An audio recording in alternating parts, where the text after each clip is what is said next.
떡 5개와 물고기 2마리가 예수님의 손에 들려졌을 때 예수님이 그것을 가지고 장정만 5,000명을 먹이시는 놀라운 일을 행하셨습니다. 마태복음의 독자였던 유대인들은 분명히 예수님의 표적이 옛날 광야에서 하나님이 그의 백성인 이스라엘을 먹이시는 그 장면과 연결해서 생각을 하였을 것입니다. 하나님은 광야 40년 동안 이스라엘이 살아갈 때에 이스라엘이 전에 알지 못하였던 만나를 공급하심으로 그들이 굶지 않고 먹을 수 있도록 하여 주셨습니다. 예수님은 헤롯 왕을 피해 빈들로 들어오셨습니다. 예수님과 제자들이 위험한 상황에 놓여 있었습니다. 그러나 예수님은 기꺼이 자신을 찾아온 무리들을 만나 주셨습니다. 그들을 불쌍히 여기셨습니다. 그들을 보아주셨습니다. 그 중에는 병자들을 고쳐주셨습니다. 예수님의 사랑은 끝이 없습니다. 그래서 무리를 그냥 돌려보내지 않으시고 그들을 배불리 먹이시고 보내셨습니다. 예수님의 공급하심이 한이 없음을 보여줍니다. 그 많은 사람들이 배불리 먹고 남은 조각을 모았더니 12광주리가 차게 거두었으니 그 사람들이 얼마나 배불리 먹었는가를 우리는 알 수 있습니다. 복음의 풍성함이 여러 모양으로 나타납니다. 병자를 고치심으로 생명의 풍성함을 드러내시고 또 말씀을 가르치심으로 말씀의 풍성함을 드러내셨습니다. 또 굶주리고 있는 그들에게 양식을 주심으로 양식의 풍성함을 경험하게 하셨습니다. 여러분의 삶엔 이런 복음의 풍성함이 있기를 소원합니다. 이런 일이 있고 나서 오늘 본문이 이어지고 있습니다. 오늘 본문의 내용은 무리와 함께 있는 예수님에 대한 이야기가 아닙니다. 예수님과 제자들이 함께 있을 때 벌어진 일입니다. 그리고 이번 이야기는 좋은 일만 계속되는 그런 이야기가 아닙니다. 그런데 중요한 것은 오늘 본문에 제자들이 고난을 당하고 예수님이 그들을 구원하여 주셨을 때 그들이 예수님을 향하여 신앙 고백을 하였다는 것입니다. 오늘 말씀을 살피면서 그런 의미들을 생각해 보겠습니다. 먼저 마태복음 14장 22절 23절 말씀입니다. 예수께서 즉시 제자들을 재촉하사 자기가 무리들을 보내는 동안에 배를 타고 앞서 건너편으로 가게 하시고 무리들을 보내신 후에 기도하러 따로 산에 올라가시니라. 저물어 거기 혼자 계시더니 예수님께서 즉시 제자들을 재촉하셨습니다. 무리가 예수님과 함께 있을 때에 그들이 오병이의 기적을 경험하고 있는 그 상태에 머무르지 않고 예수님은 무리를 보내는 동안에 자기보다 먼저 제자들을 보내셨습니다. 건너편에 가게 하셨습니다. 예수님은 마치 무리들과 제자들을 빨리 분리시켜 놓겠다는 그런 마음을 가진 것처럼 보입니다. 그럼 왜 예수님은 그렇게 하셨는가 생각해 볼 필요가 있습니다. 그것은 무리들이 예수님을 향한 그릇된 마음을 가지고 있었기 때문에 제자들이 그 마음에 물들지 않기를 원하셨습니다. 성경의 다른 곳을 보면 무리들은 예수님이 공급한 양식을 먹고는 예수님을 잡아서 자신들의 임금을 삼으려고 했다고 말하고 있습니다. 그것을 보면 예수님이 왜 이렇게 즉시 제자들을 재촉하여 보내셨는가를 알 수 있습니다. 예수님이 제자들과 무리들을 분리시키고 그렇게 하심으로 제자들을 보호하셨다면 예수님 스스로를 지키시기 위해서 예수님은 기도라는 방법을 사용하셨습니다. 예수님이 제자들을 재촉하듯이 무리들을 재촉하여서 보내신 것도 우리가 볼 수 있습니다. 예수님은 그렇게 하신 것은 이미 날이 저물었기 때문이었습니다. 이미 제자들이 예수님께 무리들을 보내어 마을로 들어가서 먹을 것을 사 먹게 하자고 하였을 때 그 시간이 날이 저물었을 때였습니다. 그러니까 예수님이 무리를 먹이시고 떡과 물고기로 그들을 배불리 하셨을 때는 더 많은 시간이 지났을 것입니다. 그래서 그들이 집으로 돌아가야 되기 때문에 그들을 재촉해서 보내신 것입니다. 그럼 우리는 이런 질문을 할 수 있습니다. 그럼 예수님과 제자들은 왜 함께 하지 않았는가? 예수님은 왜 따로 기도하러 가셨는가? 예수님은 제자들을 홀로 두심으로 그들을 성숙하게 하시는 일을 하셨습니다. 예수님은 기도하시는 장면이 성경의 여러 곳에 나옵니다. 하나님의 아들이신 예수님이 아버지 하나님께 구할 것이 무엇이 있다고 이렇게 자꾸 기도를 하시는가 하는 생각을 하시는 분도 있을 것입니다. 우리는 기도가 여러 기능을 하고 있음을 압니다. 크게 기도는 두 가지로 나눌 수 있는데 간구하는 것과 대화입니다. 예수님의 기도 가운데 이 두 가지가 다 나타나 있습니다. 그래서 어느 것이 더 낫느냐, 또 어느 것은 하지 말아야 되느냐라고 얘기할 수 없습니다. 예수님의 두 가지 모습들을 다 보여주시고 있기 때문에 그렇습니다. 굳이 예를 든다면 한국인들은 간구하는 기도에 좀 더 익숙하고 서양인들은 그것보다는 대화하는 기도에 좀 더 익숙하다라고 말할 수 있습니다. 기도하기 위해서 특별한 시간, 특별한 방법을 가지기를 권합니다. 충분한 시간을 사용하여 기도하기를 권합니다. 일정한 장소에 앉아 하나님을 생각하면서 시간을 보내는 것도 기도의 한 면일 것입니다. 넓은 의미의 기도입니다. 이제 부활절이 가까워지고 있습니다. 여러분이 기도 시간을 가지면서 예수님이 우리를 위해서 고난을 당하심을 또 십자가의 죽으심을 묵상하시면서 하나님과 대화를 한다면 복음을 더 깊이 깨닫는 시간이 될 줄로 믿습니다. 예수님이 제자들과 떨어져서 따로 기도하러 산에 올라가셨습니다. 날이 이미 저물었을 때에 예수님께서 홀로 거기에 계셨습니다.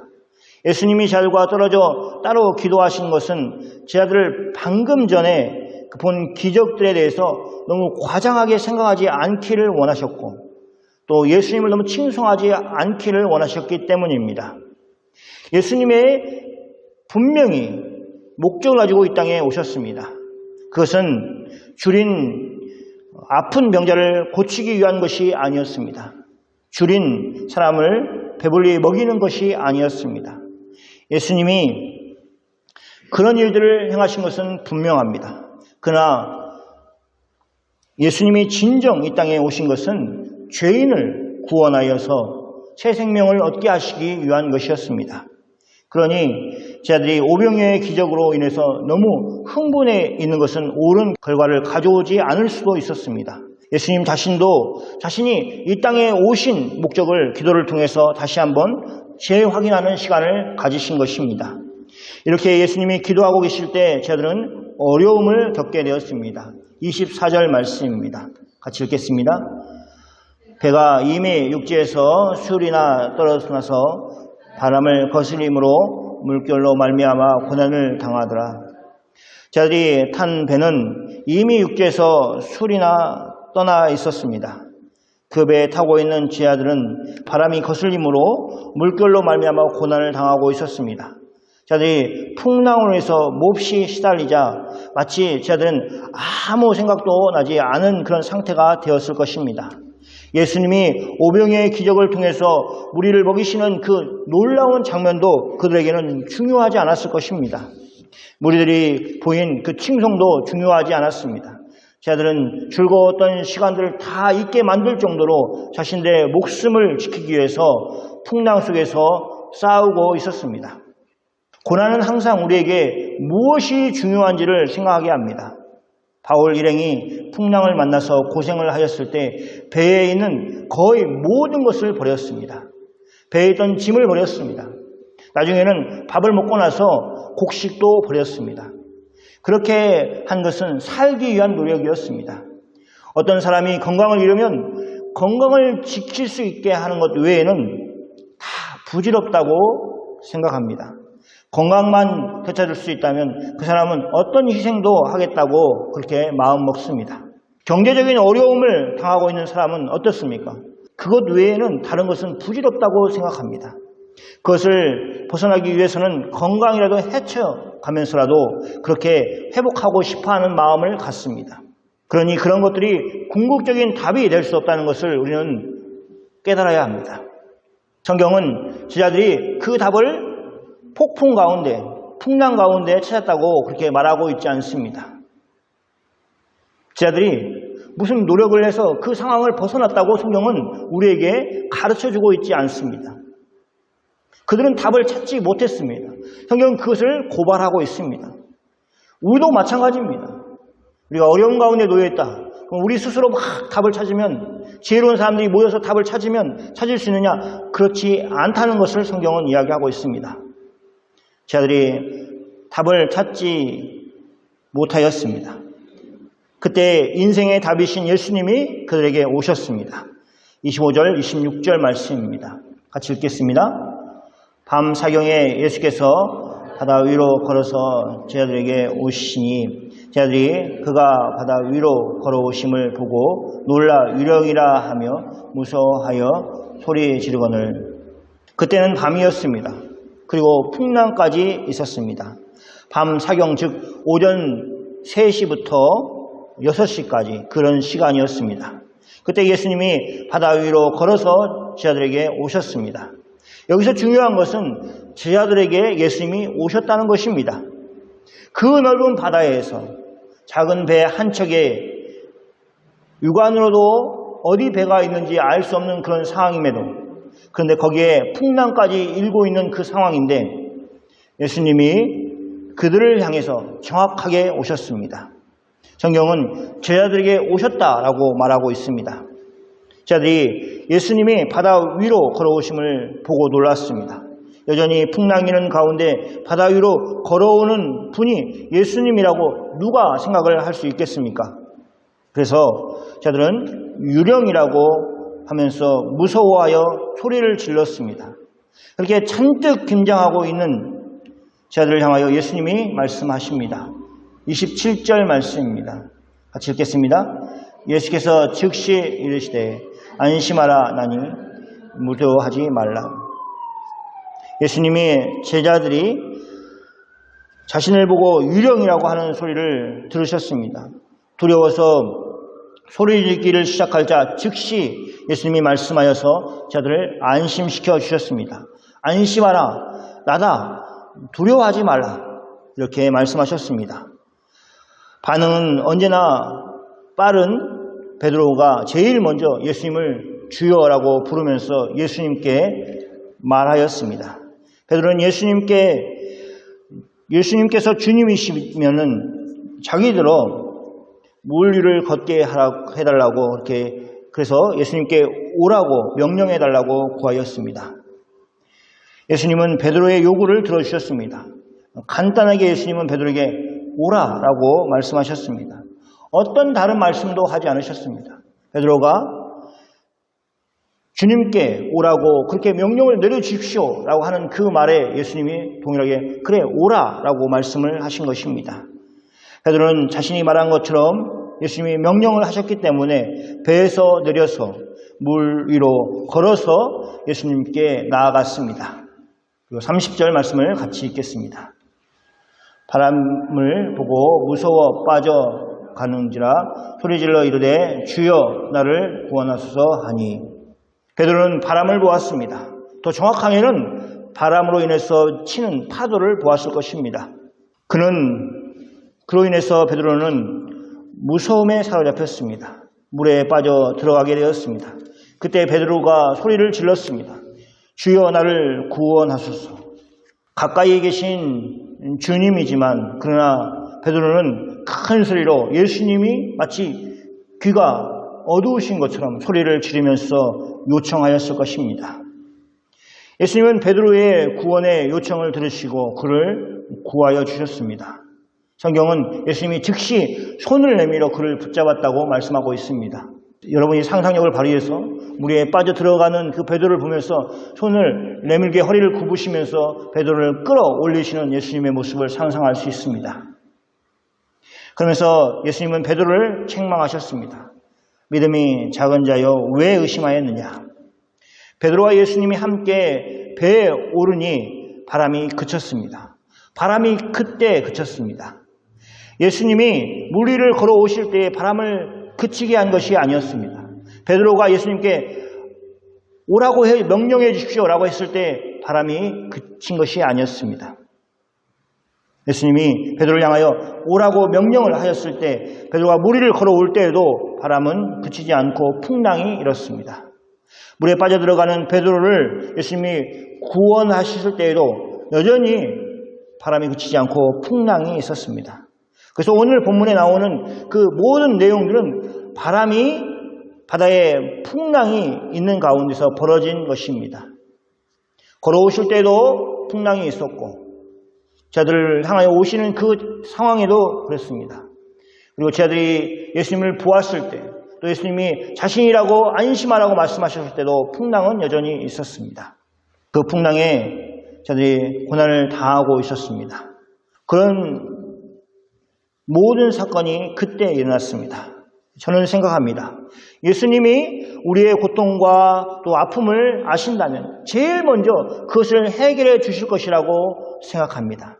그러나 꼭 그러지는 않다는 것을 오늘 본문이 얘기해 주고 있습니다. 제자들의 경우를 이야기한다면 그들에게 바다 위에서 부러치는 그 풍랑이 있었습니다. 어두운 밤에 바다 한가운데 방향을 알 수 없는 가운데 작은 배에 몰아치는 그 풍랑으로 인해서 저는 고난을 당하고 있었습니다. 그러면 예수님이 제자들을 생각하신다면 저 멀리서도 풍랑을 멈추실 수 있는데도 불구하고 그렇게 하지 않으셨습니다. 가까이 제자들에게 와서 그분이 예수님이신 줄 알았을 때 그렇게 해 주실 수 있음에도 불구하고 그렇게 하지 않으셨습니다. 예수님이 그렇게 일하지 않으셨습니다. 우리는 이것을 기억해야 됩니다. 특별히 아픔과 고난 가운데 있는 우리는 기억해야 됩니다. 오늘 말씀 마지막 부분 33절 말씀을 읽겠습니다. 같이 읽겠습니다. 배에 있는 사람들이 예수님께 절하여 이르되 진실로 하나님의 아들이었소이다 하라. 배에 있는 사람들은 다름 아닌 예수님의 제자들이었습니다. 제자들은 예수님께 절하였습니다. 베드로와 함께 배에 오른 예수님을 향하여 그들은 그렇게 절하였던 것입니다. 제자들은 그때 예수님을 신앙의 대상으로 생각하고 예수님께 절한 것입니다. 제자들은 예수님을 향하여 고백을 합니다. 진실로 하나님의 아들이었소이다. 베드로의 신앙 고백이 마태복음 16장에 나옵니다. 그러니까 그거보다 더 전에 지금 이 고백을 하고 있는 것입니다. 예수님이 그때 베드로의 신앙 고백이 나올 때에 이런 상황이었습니다. 제자들에게 예수님 자신을 사람들은 누구냐 하느냐라고 물었습니다. 사람들이 이렇게 얘기합니다라고 대답을 하였습니다. 그때 예수님은 제자들을 향해서 물으셨습니다. 너희는 나를 누구라 하느냐라고 물으셨습니다. 그때도 베드로는 제일 먼저 예수님께 대답했습니다. 주는 그리스도시요 살아계신 하나님의 아들이시니다. 이런 대답을 하였습니다. 근데 그것보다도 훨씬 전에 제자들이 예수님께 절하면서 이미 진실로 하나님의 아들이었소이다 이렇게 고백을 한 것입니다. 우리는 이 신앙 고백이 오병이의 기적 이후에 나온 것이 아니라는 점을 기억할 필요가 있습니다. 그 일도 엄청난 일입니다. 빈들에서 먹을 것을 구할 수 없는 곳에서 떡 5개와 물고기 2마리로 장정만 계산해서 5,000명이나 되는 사람들을 먹이셨습니다. 조금 먹이신 게 아니라 배불리 그렇게 먹이셨습니다. 그 놀라운 일이 있었습니다. 그러나 그 일로 무리들은 예수님을 하나님의 아들이라고 생각하지 않았습니다. 도리어 앞에서 언급한 것처럼 예수님을 잡아 자신의 임금으로 삼으려고 하였습니다. 그들은 예수님을 자신들의 욕망을 채워주는 분 정도로 생각을 한 것입니다. 분명한 것은 제자들이 예수님이 오병이의 표적을 통해서 자신의 어떤 분이심을 보여주었음에도 불구하고 밤에 바다에서 풍랑을 만났을 때 아주 평범한 사람이 되어 있었던 것입니다. 마치 예수님을 모르는 사람처럼 바람으로 인해서 물풍랑이 일어났을 때에 그 고난을 당하는 그 모습이 그러하였습니다. 배 위에서 말 그대로 살기 위해 밤새 싸우면서 예수님을 찾았다고 그렇게 성경은 이야기하지 않고 있습니다. 그렇게 어려운 가운데, 고난 가운데 있고 조금 전에 예수님이 놀라운 일을 하였음에도 불구하고 예수님께 구하지 않았습니다. 그리고 막상 예수님이 그들을 위해서 오셨을 때 예수님을 유령으로 생각하면서 무서워하였습니다. 오병이의 표적을 통해서 제자들이 얻은 것이 많지 않다는 것을 보여줍니다. 예수님과 함께 하지 못한 가운데 풍랑을 만났고 그 풍랑에서 구원함을 얻은 제자들은 다른 모습을 오늘 보여주고 있습니다. 그들은 단지 예수님을 스승으로 생각하는 것이 아니라 자신들의 경배의 대상으로 생각하고 예수님께 절하였습니다. 그리고 제자들이 예수님을 향하여 진실로 하나님의 아들이로소이다 라고 그렇게 신앙 고백을 하였습니다. 이것은 제자들이 고난 중에 예수님이 자신들을 구원해 주신 것으로 인하여 고백을 하는 것입니다. 안타깝지 않습니까? 우리가 일이 잘 되고 평안한 중에 예수님이 우리의 구원자이신 것을 깊이 깨달을 수 있는 사람이 있다면 참 복된 사람입니다. 그러나 대부분의 사람들은, 그보다 훨씬 많은 사람들은 고난 가운데 자신의 무기력함과 무능함을 발견하고 나를 도우실 분은 오직 예수님밖에 없다는 것을 깨닫는 사람들이 훨씬 많다는 것을 우리는 알 수 있습니다. 그래서 당장의 고난이 힘들고 어려운 상황에 놓였지라도 우리가 전에 깨달은 그 진리의 말씀을 붙들고 예수님을 바라보는 우리 모두가 되기를 바랍니다.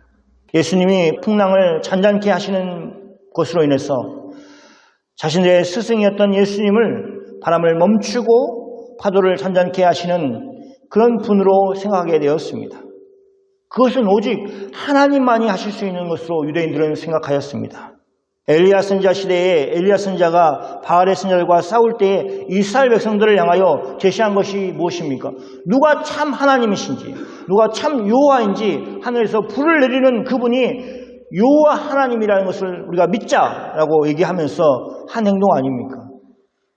자연을 움직이실 수 있는 분, 바람을 멈추실 수 있는 분, 풍랑을 잔잔케 하실 수 있는 분이 하나님이라고 유대인들은 생각하였습니다.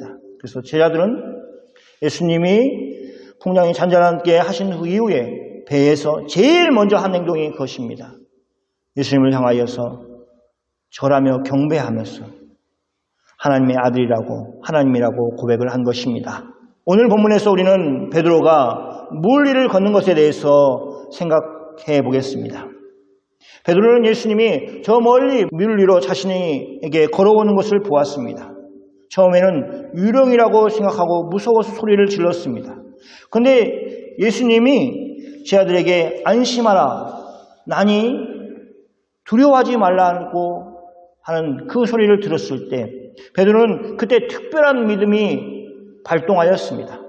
예수님이 자신에게 명령을 내려서 자신도 물 위로 걸어오라고 얘기하시면 자신이 그렇게 할 수 있을 것이라고 상상하였습니다.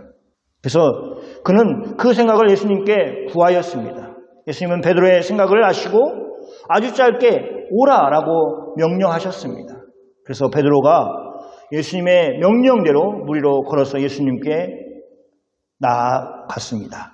이 일련의 일 가운데 베드로에게 생겼던 믿음의 상상력을 우리 모두가 소유하기를 원합니다. 여러분이 소유하기를 바랍니다. 베드로가 그렇게 예수님께 구할 수 있었던 것은 물 위를 걸어오시는 예수님을 보았기 때문입니다. 예수님과 함께 생활하면서 그는 예수님과의 공생애간에 함께 지냈던 제자들 가운데 한 사람이었습니다. 예수님이 누구신지를 알았습니다. 그리고 그렇게 예수님께 구할 수 있었습니다. 어느 누구도 하지 못하였던 물 위를 걸어오는 일을 예수님이 하셨고 예수님이 명령하시면 나도 할 수 있다는 믿음이 있었습니다. 그래서 잠깐이지만 그런 물 위를 걸어서 예수님께 나아갔습니다. 성도는 신앙생활을 하면서 예수님을 신뢰하는 것을 키워야 합니다. 작은 어려움 가운데 신뢰를 하면 조금 더 어려운 가운데서도 하나님을 신뢰하고 예수님을 믿고 의지하며 나아갈 수 있습니다. 하나님이 우리에게 어떻게 일하셨는지를 생각하면서 하나님에 대한 신뢰가 생겨서 믿음의 행동을 삶 속에서 실천할 수 있습니다. 경험이 있으면 더 큰 믿음의 도전을 할 수 있도록 만들어줍니다. 그래서 믿음에 믿음을 더한다라고 얘기하고 있습니다. 믿음이 깊어지면 주님 안에서 하나님이 얼마나 왕성하게 일하실 수 있는지 믿음이 생겨서 그 믿음의 기초에서 큰 믿음의 결단을 이루면서 살아갈 수 있는 것입니다. 초대교회는 초대교회 시절 때 성도를 그리스도인이라고 그렇게 불렀습니다. 그것은 자신들이 그렇게 부르는 것이 아니라 주위에 있는 사람들이 예수를 믿는 사람들을 그렇게 불렀습니다. 그들이 그리스도인이라고 불렀던 이유는 예수님의 가르침을 따라서 사는 사람들, 예수님처럼 사는 사람들이라는 의미에서 그렇게 붙여진 것입니다. 결국은 우리는 옆에 있는 사람을 보고 신앙생활을 하는 것이 아니라 하나님의 아들이신 예수님을 보고 신앙생활을 하는 것입니다. 예수님처럼 용서하고 예수님처럼 사랑하고 예수님처럼 섬기면서 사는 것이 우리에게 주어진 일입니다. 예수님은 제자들을 가르치시고 믿음의 훈련을 시키셨습니다. 오늘 본문을 보면 제자들만 나오고 있습니다. 무리들은 나오고 있지 않습니다. 고난 가운데 예수님의 구원을 맛보게 하셔서 예수님의 풍랑까지도 제어하시는 분이심을 고백해 하였습니다. 제자들이 알도록 하셨습니다. 사랑하는 성도 여러분, 크신 예수님을 경험하시길 바랍니다. 예수님은 고난을 이용하셔서 그것을 복을 주는 통로로 사용하십니다. 밤에 바다 가운데 풍랑으로 인해서 고난을 당하였던 제자들은 그 일로 인해서 오히려 예수님이 하나님만 하실 수 있는 일을, 즉 바람을 제어하실 수 있는 분인 것을 보게 되었습니다. 바람이 그치자마자 예수님께 절을 하면서 신앙 고백을 하였습니다. 넓은 간판이 있는 배가 아니었을 것입니다. 그러나 제자들은 기꺼이 자신들이 무릎을 꿇어서 예수님께 절하는 것에 대해서 주저하지 않았습니다.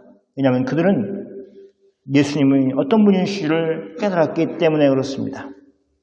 교회는 고난 중에 신앙 고백을 합니다. 하나님이 교회를 지켜주시는 방식이 그렇습니다. 고난을 당할 때 우리는 이걸 믿는다. 나는 이 하나님을 믿는다. 우리는 이 예수님을 믿는다. 이렇게 신앙 고백을 통해서 그 고난을 이겨나가도록 하시는 것입니다. 그리고 반대로 신앙 고백이 성도를 고난 가운데서 이겨서 그 고난을 극복하도록 만드는 역할을 합니다. 어려운 가운데 계신 분들이 있습니까? 예수님이 먼저 아십니다. 여러분에게 와주실 것입니다. 제자들에게 풍랑 가운데서 찾아오셨던 예수님이 여러분의 삶 가운데도 찾아오십니다. 항상 우리가 먼저 예수님을 찾은 것이 아니라 예수님이 우리를 찾으시고 우리를 구원하여 주셨다는 것을 기억해야 합니다.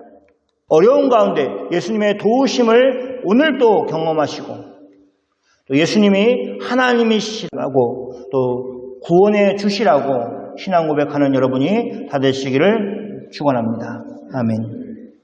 함께 기도하겠습니다. 우리 기도할 때